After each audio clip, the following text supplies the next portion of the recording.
and welcome to another Teacher Talks tonight. Tonight we are going to have our 70th session, Teacher Talk 70. Yes, it's a great session for me, and I'm sure that for you too.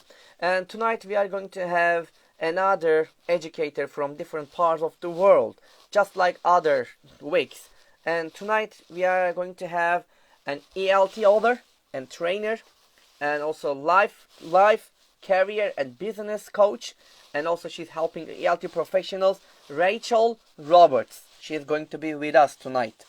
And let me invite Rachael to my live session, then we're gonna start. There she is.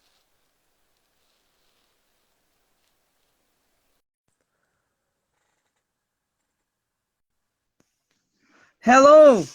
Hi. Good evening. Success. Welcome. Good evening. Yeah, of course. Thank you very much. And you are here, Rachael. And I would like to say thank you to accept my invitation to Teacher Talks and being my guest tonight. Thank you And for it's really inviting me. it's really great to have you here because you are really important and educator for ELT world. Yeah, I've been following you and watching you and listening to things that you are doing. It's really great, and it's really honor to have you here tonight in Teacher Talks, Rachel. Thank you very much for those kind words. You're welcome. And I know that we are all busy, and I'm sure that you are also busy, and I don't want to take your time. And if you are ready, we can start. Yeah. All right then. And I know about you, Rachel, but maybe our listeners or audiences would like to know about you. So can you tell us about yourself, please, and a bit about your experiences too? Okay. So, well, I've been in English language teaching for 30 years now.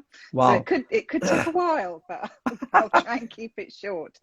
So I basically, I've done a lot of things within ELT. So I've worked in private language schools in Portugal, Brazil, Poland. I've been a teacher trainer for CELTA, Delta, Young Learners Certificate. And more recently, I've been writing materials for English language teaching. So I've written quite a few course books, general English, IELTS, that kind of thing. And now I mostly work as a life, career and business coach for other English language teaching professionals. Yeah, There you go. which we really need coach, huh? Especially these COVID-19 times. We really need. All right, thank you very much, Rachel. And so would you like to add anything else, or can I move to other questions? No, go ahead. I'm sure other things will come up as we're talking. All right then. All right. So my next question is about your education. So what was or were your turning point or points in your own education? That's a really interesting question, that, I think. I mean, I think like many native speakers of English language, I kind of started doing this really by accident. So I did a degree in English literature and drama, and then I thought I would teach for a year, and then I just found I really loved it. So I guess that was the first turning point, that it actually became my career. And then I think perhaps another one was when I'd been teaching for about 3 years, I did my diploma, the Delta. I mean, not that it was called that then, but I think that was another turning point as well, because you go so much deeper at that point. And I then followed that up by doing a master's degree in ELT, and by that point I was fully committed, I would say, to English language teaching. It's great. So yeah, I mean, in terms of the coaching side of things, I actually trained as a counsellor and psychotherapist about 20 years ago, but didn't do it professionally. I was just interested in it. I sort of started doing quite low level because I thought it would be useful as a teacher trainer, to have some of those counselling skills. And then I I just see. kind of kept going because it was interesting, you know, and now I'm using those skills again, you know, in my coaching work. I see. It's a great turning point about you. Mm. Thank you very much, Rachel. And so I would like to just remind something to our audiences. And if you have any questions to Rachel, please write it into the question part, not into the chat part, because maybe while we are talking something, we can miss that question. But if you write into the question part, I can easily see, and I can divert the questions to Rachel. All right. So my next question, I know that you have been life coach for ELT professionals. I mean, like for us for a long time. So what do you provide as a life coach? And is it easy to become a life coach? And can anybody become a life coach? Okay, so another good question. Basically, certainly in the UK, yes, anybody can become a life coach and it's very easy, but that doesn't mean that you're going to be a good one. So there actually isn't, I mean, unlike being a counsellor where you have to have a certain level of qualification, anybody can call themselves a life coach. And they can just do a weekend course or no course or, you know, anything. And I have to say, Interesting. I don't Mm-hmm. really like the term life coach, but I use it because people kind of know what it means. And it's what people will Google if they're looking for that kind of help, you know. But I don't really like it because I think there are lots of people who are doing it who don't have, you know, the background that I have. In terms of what it means, I think it means lots of different things. You know, for I'm me, sure. it's about, I mean, essentially, you know, what I say often is that I'm all about helping you to work less, earn more, and live more fully. And, Mm-hmm. you know, with some clients, our work is mostly on business. With other clients, our work is mostly on their life. But the two I things are see. connected, you know, because often it's about people not looking after themselves properly, saying yes to too many things, you know, not kind of setting good boundaries, Mm-hmm. you know, all of that kind of thing is something I work on a lot. Time management, productivity. So I those are see. some of the areas that I tend to work on with clients. Mm-hmm. I see. It's very, is it, I think, is it, you know, taking lots of time to dealing with the people or getting this education as a life coach? How long does it take to get that education? Well, again, as I say, you can call yourself a life coach without any education. But I did a year's course Mm-hmm. on top of the 3 years that I spent training as a counsellor. Um, and I think, you know, a year is probably quite a good amount of time. And then it's I then see. like teaching, it's practice as well. You get I better, see. The more you practice, the more you become better, huh? like I see. everything. I see. You are right. Thank you very much, Rachel. All right. So, you are a life coach, and you know, as a teachers, most of us, you know, facing a really problems about timing. So, can you give us some practical tips to the teachers, especially to us who are facing time management problems? So, Volkan, are you talking about time management in the classroom, or are you talking about managing like I mean, preparation time and you know life in general? I think it's both. We can talk if you Hmm. want. For example, in the time and Hmm. in the Okay. classroom, and also as a general, because you know that after this COVID-19, you know, we are facing real difficulties to dealing things and to managing our time Hmm. successfully. We Mm. really have got lots of problems about it. If you just give some tips about it, we will be really happy. Okay. Well, I mean, with my teacher trainer hat on, um, in terms of in the classroom, I think, in fact, the two things are connected because very often I think problems with managing time in the classroom is about trying to do too much. It's really unusual in my experience for people to run out of material in class. It's Mm-hmm. nearly always the opposite. And usually we're trying to do too much because we're frightened that we might run out of material and that the students might sit there and stare at us and say, what now? And we have to think of something immediately.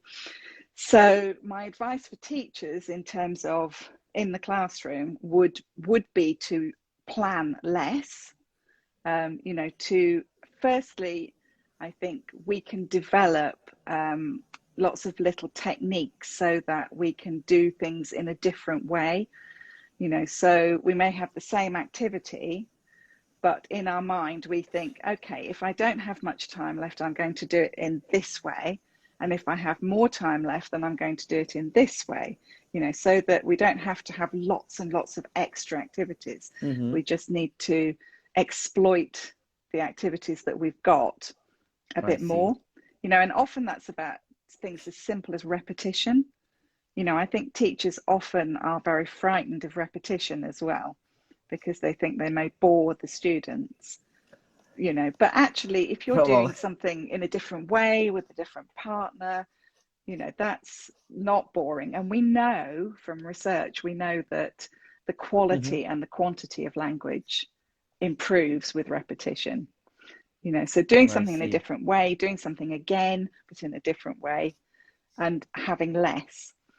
And I guess in terms of life, actually, it's quite similar, right? A lot of the time, we've got too much to do, so quite often clients will say to me, oh, I'm so stressed, I feel so overwhelmed, and my first question is always actually to try to find out whether they are actually trying to fit more than they can fit into a week.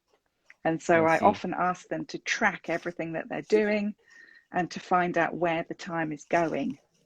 And then once you do that, then you can start to make decisions about which of those things you actually have to do, which of them you could perhaps say no to or find somebody else to do it, and then which of them you can perhaps find a different way to do. Because sometimes it's about perfectionism, that people will spend hours planning a lesson when in fact, they don't really need to. Does that answer both questions, do you think? Yeah. Yeah, it's a wonderful answer for the question. Thank you, Rachel. It's really great. Last week, one of my guests was Setanay Hocam. She said something really nice. Less is more, Totally. She mentioned this. Yeah, exactly. I really totally agree with that idea. Less is more. Because we are trying to teach lots of things just in the 40 minutes or 30 minutes lesson. We try to give them lots of things. No need to do that. Just as you mentioned, keep it simple. But it's about trusting ourselves a lot of the time, and we often don't trust ourselves enough, even though we may have lots of experience. We kind of feel we have to throw lots of different activities at the students. Yeah, I see. And she's asking a question. There's a question, by the way, Azra. How can we make balance between creative group activities and time, emotions, management in an online advanced level classes? I'm not entirely sure if I understand the question, but I'll try and answer it. I mean, I think you mentioned that emotions, Azra. I mean, I think that is very important. These are people that we're teaching. And I think when it's online, it can be harder from that perspective, because we don't necessarily, we can see the students, at least if they turn their camera on, but they're just like little boxes, so we're not picking up the same cues in terms of whether they are engaged or not in the same way. But I think you mentioned creative, and I think that is the key, actually, to use our creativity to make more from less. I see. Thank you, Rachel. Thank you very much for the answer. All right, so I would like to move to another question, which is related with the people that we work in our environment. So what kind of people would you like to work with, and do you think characteristics of colleagues affect the working environment, and what suggestions can you give us about it? Okay, well, there's several questions there. Yeah. Yes, I think actually colleagues are so important, because we spend a lot of our time at work. And hopefully, unless we're at home with our computer, and we are interacting with these people. So I think our relationships are very important, and when it's good, it's brilliant, and when it's not good, it's awful. Disaster.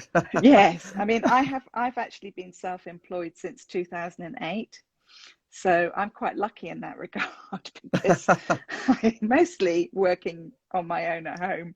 And when I do work with people like my clients, I choose them. And so I only ever work with people that I want to work with. And when I say I choose them, I mean, some of the qualities I look for would be the same as the qualities I would want my colleagues to have. So I would look for people who are supportive, rather than competitive. Yeah. People who are happy to kind of be honest about, when things go wrong, when they need help. People who don't complain all the time as well. And sometimes you can have a culture in a workplace for very good reasons, often because bad things are happening, but it becomes a culture where everybody is constantly complaining. And I've done it myself in the past. I'm not innocent of this. You come into work and everybody's like, oh, you won't believe what's happened now, and there's this big, it's awful. It's really bad to work in that sort of environment. What you do about it, I guess, is you try to be the kind of person yourself that you want other people to be, and hope that rubs off on them. I see. It's great. Thank you, Rachel. And what is it? I think these amazing people are called marigolds. I don't entirely understand that, Harry. Marigolds. I don't know. Thank you for this nice comment. Yeah. All right. So thank you very much for the answer, Rachel. So my next question is about your experiences again, but maybe most of the time you tell to the people your good teaching experiences, but this time, can you tell us your bad teaching experiences in your career? One of your bad teaching. Oh, I mean, I'm sure there are lots. I mean, like every teacher, there've been, I mean, lots of classes that, particularly towards the beginning of my career, because I trained on a CELTA course. Well, it wasn't even called that then, but to teach adults. And the first class that I ever taught after I got my certificate was complete beginner 7-year-olds. And they looked at me as if I had stepped in from another planet, and I felt the same way about them. I didn't have a clue really what to do with them. And they just used to literally run around the classroom. So I had a very steep learning curve in terms of young learners. And actually, I had one class in Brazil. This was teenagers. And again, this was quite early in my career. So hopefully I got better at classroom management. But they were awful. They just wouldn't stop talking. And when I finished the year, that was the year that I left Brazil. And I really found this class difficult. It used to make me cry. And then they gave me this enormous card, which was all about how much they loved me and how they were going to miss me, and it was quite a good lesson for me, really, because I had taken it very personally and kind of felt that it was because they didn't like me and they thought I was a bad teacher. And it wasn't at all. It was just that they were very lively teenagers. So it was a really good lesson in not taking it personally. It's great. And after that class, you left the Brazil. I did, yes, not because of them. Because of them. Oh, great. No, not because of them. Okay. Thank you very much. The nice memory about that bad experience. So thank you very much. And so I would like to move to a different topic right now, and about the facing the students today and the teachers. So what do you think is the greatest challenge facing students today, and also what is the greatest challenge the facing teachers today? Well, to be honest, I think it's the same for teachers and students, maybe for all of us, and it's uncertainty. You know, Yeah. and I think that, I mean, in actual fact, nothing is ever certain, right? You know, Yeah. we never really know what's going to Mm-hmm. happen tomorrow. And I think this, you know, COVID-19 has kind of reminded us of that fact. Exactly. But a lot of the time we think we know. And so we feel quite sort of safe, and we make plans and we expect Mm-hmm. things to happen. And you know, the last 18 months or so, we've constantly come up against this. Actually, we don't know what's going to happen next. Yeah. We can't plan. Everything's changing. Everything's different. And, you know, that's very, very stressful, I think, for people. And the same for students. You know, I mean, I have two kids who are 16 and 18, you know, Mm-hmm. so those are two ages when you do big exams in the UK. So they've Yeah. been through a very difficult time at school, you know, Mm-hmm. with not knowing if exams are going to happen, not knowing what's being covered, not know, you know, all of this uncertainty, Exactly. Mm-hmm. you know, and all we can do, I think, is to try and not control the things that we have no chance of controlling, like the I see. pandemic, really. I mean, us Yeah. personally, hopefully the government can control it, but, you know, we can't. Yeah. And focus totally on what we can control, and just keep reminding ourselves to come back to what we can control. And the same for our students, helping them, you know, Mm-hmm. okay, you can't control what, you know, other people think of you, you can't control the future, but you can focus on improving this aspect of your English. So let's focus on that, right? Oh, definitely, we can do that. It's Mm. great. Thank you. Thank you, Rachel, about it. All right. So I would like to move and another the Mm-hmm. question. So which is related about effective language teachers. Can you tell us 5 adjectives that describe an effective language teachers? Let's start with one. Okay, all right, so the first one I think is patience. All right. One is patient. All right, yeah, because I mean, you've got to be really patient. Language learning is really hard work, isn't it? And Oh, it yeah, takes a long definitely. time. So, okay, what else? Do you know, I wrote some down, and I don't know where I've put that now. So I'm now thinking, what was it that I said? Oh yes, okay, curiosity. Yeah, number 2 is curiosity. Yeah. Wonderful. So being curious about language, of course, but Mm-hmm. also being curious about your students, being curious about, you know, what will happen if I try this new technique, you know, Uh-huh. right? Number 3, okay, I think Yes, 3. being appropriately challenging. So Mm-hmm. yes, we should support our students. Yes, we should encourage our students, but it's also our job to challenge them and to push Definitely. them. All right. Fourth one, I can't Fourth count. one. Yeah, I'm an English teacher, not a maths teacher. No, yeah, Yeah. same for me. Don't worry. We are all same. We have a problem with math. Yes. Fourth one, I would say, is kind of honesty, if you like, you Yeah, know, so really honesty with important. ourselves, being willing to admit to not being able to do everything and not knowing everything, you know, and encouraging our students to be the Hmm. same. And then the fifth one, I think, is And the last one, yes. creativity is the last Yeah, one. great All one. right. Yeah. Thank you. Wonderful. 5 adjectives with effective language teachers. Great. Thank you. Thank you, Rachel. And so, and yeah, 100% is right. Yes, definitely. They are really cool adjectives with English teacher.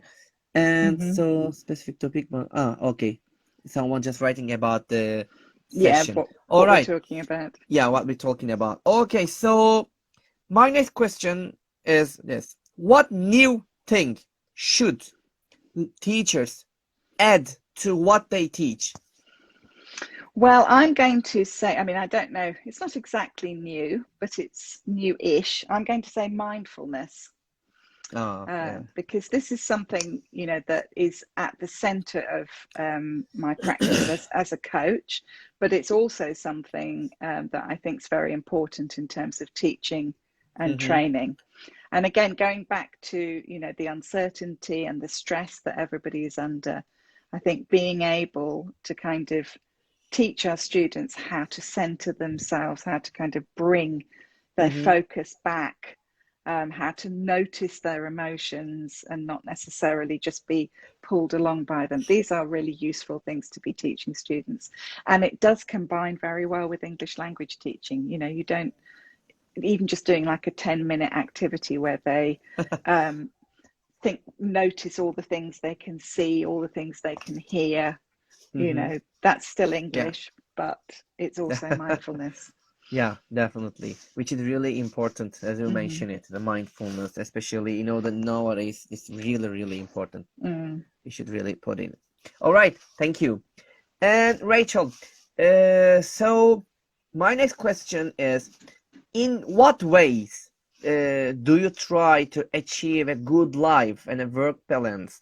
Like I'm sure that it's easy for you because you're a life coach. uh, can you explain with some examples from your own life, if it's possible? Okay.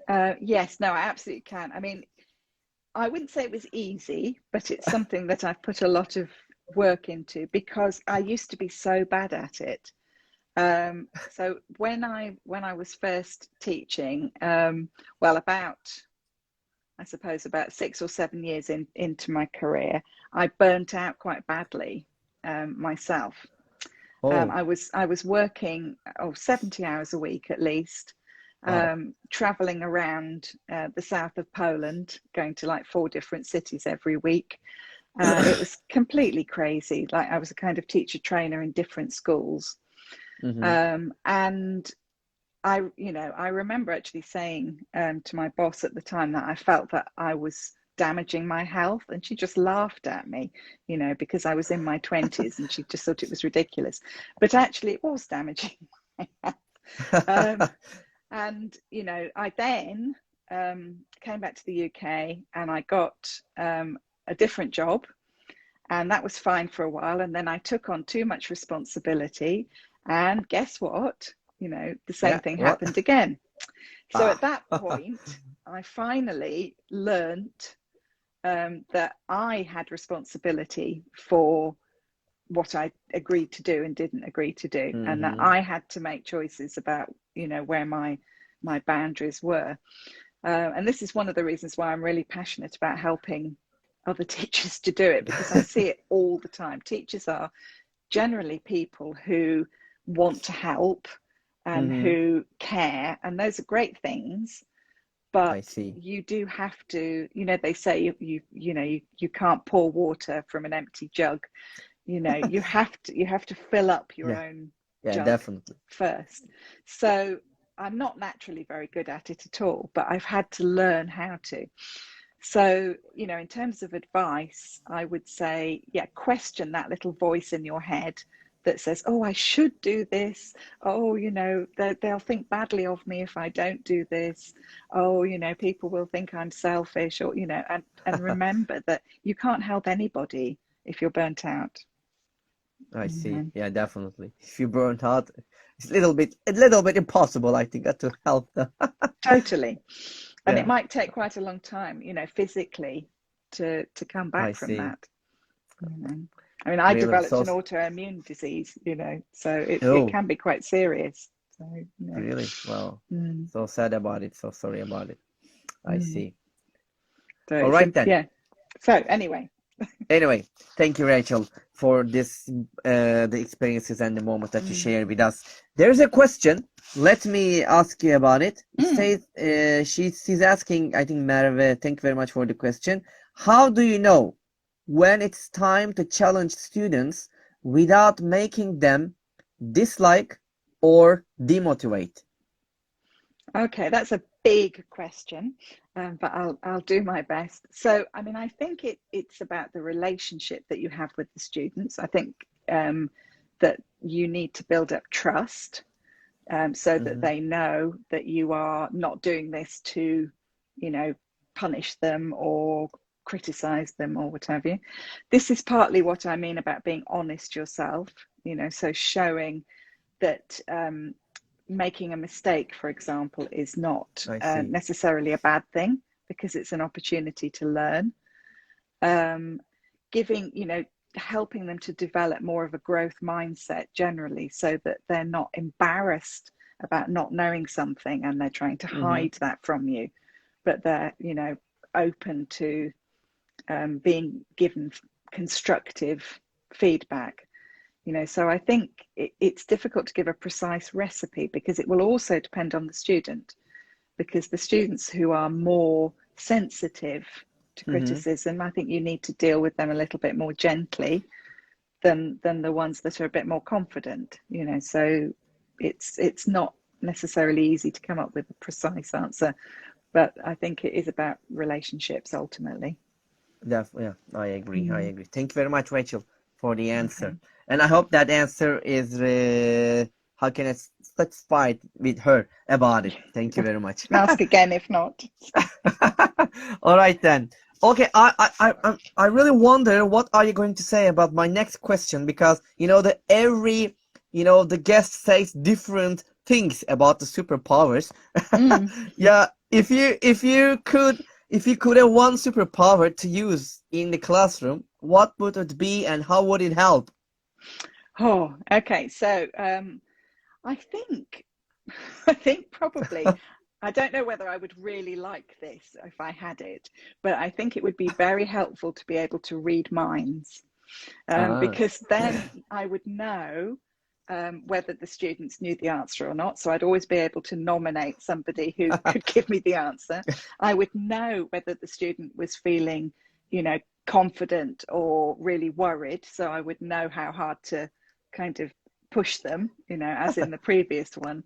On the other hand, the thought of actually having all of the thoughts of like 30 students popping up in my head sounds a bit exhausting. So maybe I wouldn't really enjoy it. So I don't know. But yeah, being able to read minds, though, I think is my choice. It's really, really important. But it's sometimes, maybe sometimes just thinking something different, that can be really, as you said, it's brain, it can burn your brain. It's really. Yeah, it might be a bit much, because I think this is why teaching is so tiring in the first place, because you are, you're interacting with all of those different people and all of those different personalities and anxieties and desires, and you're kind of balancing all of that. So yes, I'm not sure really whether being able to read their minds as well might not be a bit too much. Yeah. All right. Thank you very much, Rachel, about it. Okay, thank you. And my next question is about, again, ELT. So I know that I'm sure that you have lots of lots of things you have read so far, and probably you can give us some suggestions to read about ELT. So what can you suggest us to read about ELT? I looked on my bookshelf. You can see I have a few books behind me. Lots of books behind you. I can see that. I like books. So I picked out 3 books. So the first 2 are both about mindfulness. All right. So this is a really nice book. Mindfulness for students. I think it's probably backwards from what you're saying, but it's Mindfulness for Students by Stella Cottrell. And it's got lots of different activities and things in here that you can use in the classroom. And then I also like this one, which is Mindfulness for Teachers. Yeah, we really need it. Yes, exactly. So, this is things to do in the classroom, but it's also things to do for us, to make us better teachers. So both of those are good. Wonderful.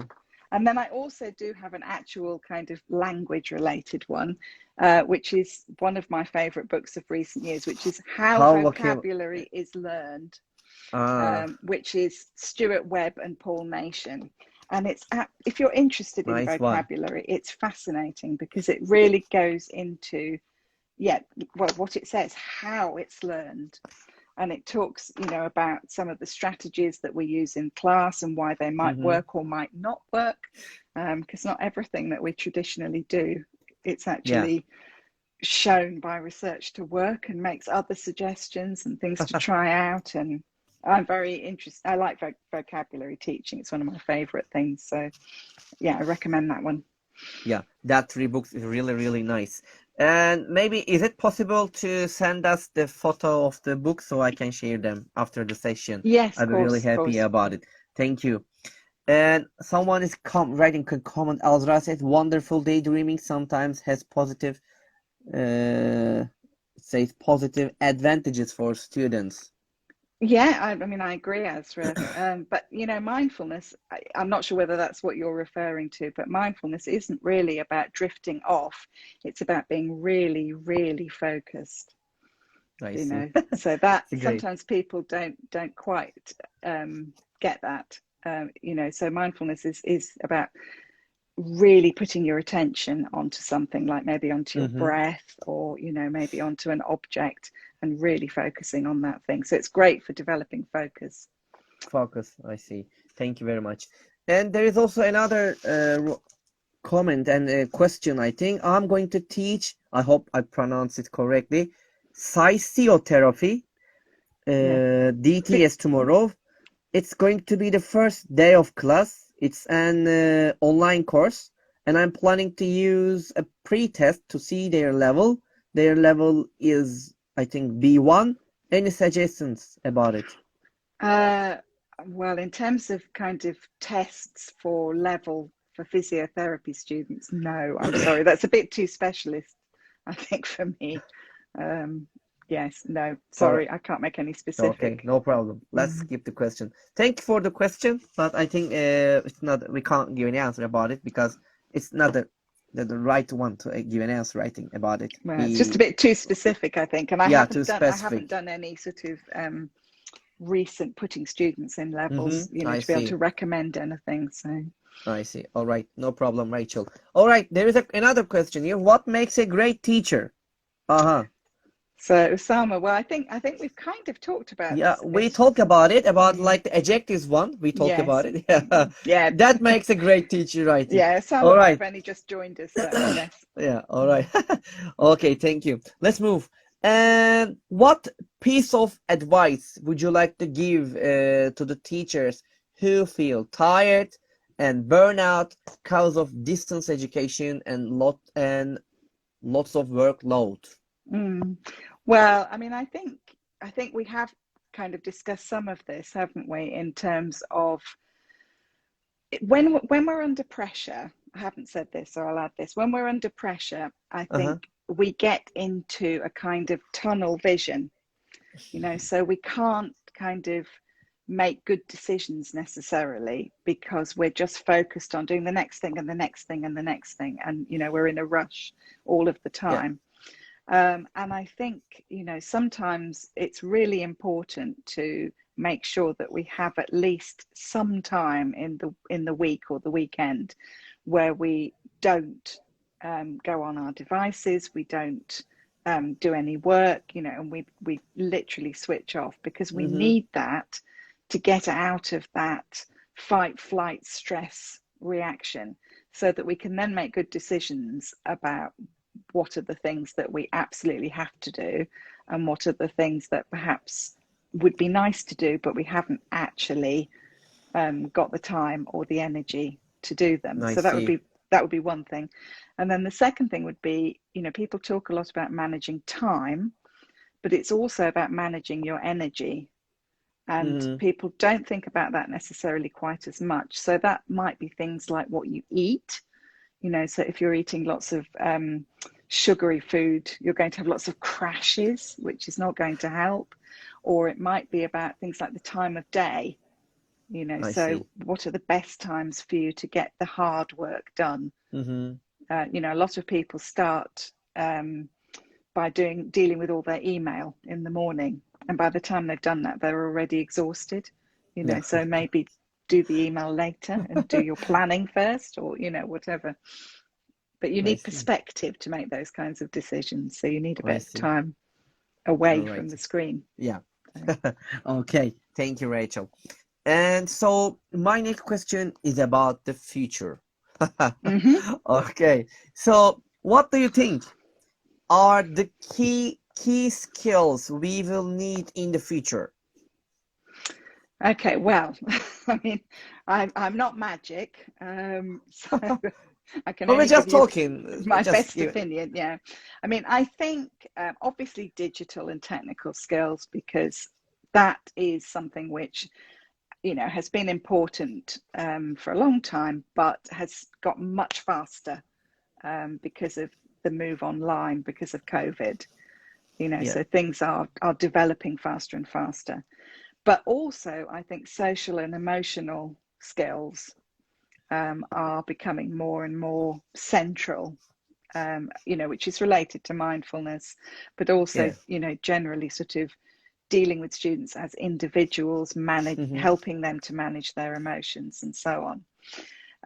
Then the third thing I think, which is something that I am by no means an expert in and which I've been reading a bit about myself, is mediation. Yes. Which, you know, I think is becoming very important. I mean, I know in Spain, for example, that it's become part of the national curriculum. So all Hmm. the books are being changed to focus on this. So this is really about, you know, rather than thinking about speaking, listening, reading, writing, well, we are thinking about those, but we're thinking Hmm. about, you know, communication in terms of reception, in terms of production, in terms of interacting with each other, and, you I know, see. particularly adjusting the message for the circumstances. You Hmm. know, and this is partly, I think, because English is being used more and more globally, like not just Yes. with native speaker English speakers, but with I see. lots of people. So, you know, being able to adjust the message so other people understand, and use language in different ways in, you know, different contexts. But as I say, I'm finding out about this myself, so I'm not No, an it's expert. great. But I No, would no, suggest finding out more about it, because I think it's going to become more and more important. yeah, by the way, thank you. Thank you very much. And by the way, thank you, Merve Hocam, about the names of the book. She Mm, wrote down the books that you showed to us. She wrote yes, down the names over thank you, there. Merv. Thanks a lot. And so next question. By the way, only 3 questions left, Rachel. Yeah, the time flies, you know. It It's does, really great, yes. but yeah, really. So my next question is about the website. So what are your favorite? I just said 3 websites, but if you would like to give us more, it's your choice. Just 3 websites that to suggest to use in teaching. Okay, so I cheated a little bit with this one, because, you know, as I said to you, Volkan, I mean, I'm not currently teaching in the classroom. Sure. Um, so rather than sort of sites with materials on, I've chosen sites that I think are interesting for teachers. All right, so there's a little bit of a cheat there. No problem. All right, so I would say three. I chose three. So the first one that came to my mind was a podcast, ELT CPD, which Mm-hmm. is run by Billy Yago. And Billy is interviewing, well, much like yourself, you know, different people within ELT, but she's doing it within sort of blocks of different topics. So she had Mm-hmm. 3 podcasts that were all about diversity, equity, and inclusion, for Mm, example. very And then she interesting. had Mm-hmm. 3 that were all about materials writing. You know, so if you're when you were asking about, you know, what are the future trends and things, a lot Uh-huh. of those I think she's covering in that podcast. So that's Wonderful. ELT CPD. So I recommend that. ELT CPD. All right. Mm-hmm. What else? So on YouTube, I really like Charlie's Lessons. I don't know if you've Yes. come across Wow. that. It's Yes, you great. have. Of course. Of Yeah. course. I know Charlie's Lessons. It's great. So, I mean, I think, you know, if you are wanting to learn more kind of tech that you can use easily in the classroom, different apps and things, he Uh-huh. explains things really well. You know, you've seen it, but he explains things really clearly and in a very sort of fun way. Because, you know, Yes. why shouldn't teachers have fun videos as well? You know, not just students. We don't have to have everything really serious. And And related to that, actually, another YouTube channel is John Hughes. Yeah, it's wonderful. Yes, I mean, I think He his is videos are wonderful. great, really clear, really simple. And he has all sorts of things from activity ideas that you can use in the classroom to interviews. I think Penny Hands was here. I don't know if she's still here, but there's an interview with Penny Hands about the writing and editing process, if you're interested in finding out more about that. Sure. And also, you know, some tips for writing materials for your classroom, you know, because most teachers are materials writers. Actually, Yeah, most of them produce their own materials, you I know. see. So Yes. those are the three that I would There's all recommend. the trees There and are, very I mean, useful. there are probably lots more. I mean, I'm sure I'm missing out lots of people who do really great stuff, but I just had to pick three. So those were the Yeah, three no that came to problem. mind. That tree is great. And it's the pages that you mentioned that are also wonderful. I'm sure that we're all gonna check them. I'm sure that it's gonna be awesome for us. Thank you, Rachel. Mm-hmm. All right. So my next question is about the online teaching business. Like, what advice would you give to the teachers wanting to start an online teaching business of their own? It's a kind of a freelance. I mean, like, huh? Well, I mean, this is something that, yeah, a lot of the clients that I work with, this is what they are either doing or what they would like to do. And I think, you know, if there's one positive thing about COVID, it is that we've all discovered that it's actually quite easy to get online and to teach students Teach, online. definitely. And it opens up possibilities for people because suddenly your students can be anywhere. Well, depending whether you mind getting up in the middle of the night, but you know, other than that, your students can be anywhere. And you know, so that does give lots of options for people. But then Uh-huh. people feel, oh, but you know, how do I find the students? And this is the question that people always ask me. And what I always say to them, which is probably quite irritating, but anyway, what I always say is, it's not about you finding the students, it's about the students finding you. You. Right? Yes, So, exactly. you know, it's about you deciding who it is that you want to work with. And that doesn't mean anybody who'll pay me. You know, it means developing a niche. So that doesn't mean that you have to only teach students in that niche, but it's so Mm-hmm. that people will understand what it is that you offer and remember you and refer you to other people.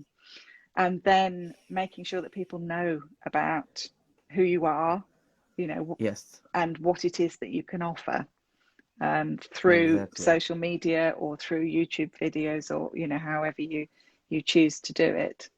Definitely. So, you know, Definitely. and of course, you know, who you want to work with and who is able and willing to pay you, obviously. Yeah, Right. that's really important. He's willing to Yes. pay you for Yes. get some knowledge from you. Yeah, Yes, definitely. indeed. So yes, your niche does need to include that, really. All right then. Thank you. Thank you very much, Rachel. All right then. So, are you ready for the last question? I Yes, am, tonight's yes. last question. All right, and the most difficult one. Mm-hmm. Here is the question. What is your motto? Okay, so I've borrowed a motto actually. No problem. Yeah, So it's okay.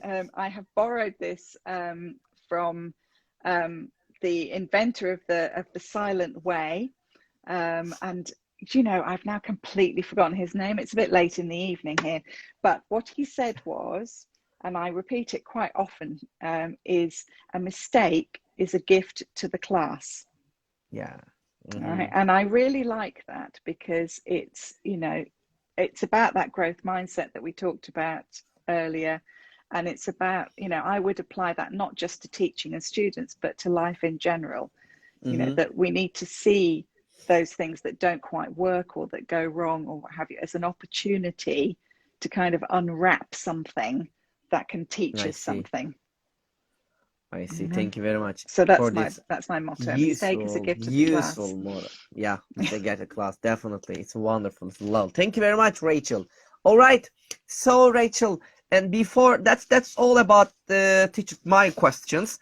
So, and if we're coming to through the end of our live session, but before Yes, Caleb Gatenyo. Yes, Caleb, exactly. yeah, Thank Caleb you. Gategno. Thank you very much, Merve hocam. Yes, Thank you. you've been very helpful. Yeah, really great. So before and before ending our sessions, would you like to add anything else? Well, I'd just like to say, I mean, if you found this interesting, if you'd like some support, with managing your work-life balance, with, working less, earning more and living more fully, please do come and join my Facebook group. It's called ELT Professionals Light Bulb Moments.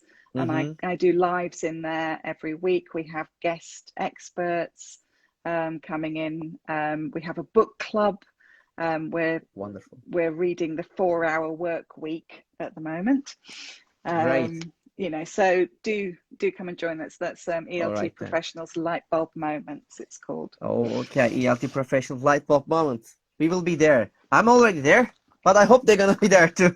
Yes. All right. Hope to see you all there. Yeah. Okay then. And Thank you very much. Very much. All right then. Okay, and I would like to say one more time, thank you, Rachel, to being with us tonight. Teacher Talk 70. Yes, you are my 70th guest. Yes. I know, it's an honor. Yeah. A special It's number. Wonderful. Yeah, of course. And so, and I hope that you enjoy the session because we really enjoy it. And also, I would like to say one more time, thank you for your time, for your suggestions, for your advices, and especially, which is your precious time you spent us here. It's That was been really a pleasure. important. Thank you. And that's all from Teacher Talks tonight. And Rachael Roberts was with us, and I hope you enjoyed the session. And we had a really lovely session and joyful sessions. We learned lots of things from her. And we will see each other next week at the same time, on the same day, as you know that. It's like every week. And we will have different educators next week. And until that time, take care of yourselves. Good evening, good night, good morning, good afternoon, wherever you are. All right then. Until next time, take care of yourselves. And peace, everybody. Bye-bye. Bye-bye, Rachel. Bye-bye, everybody.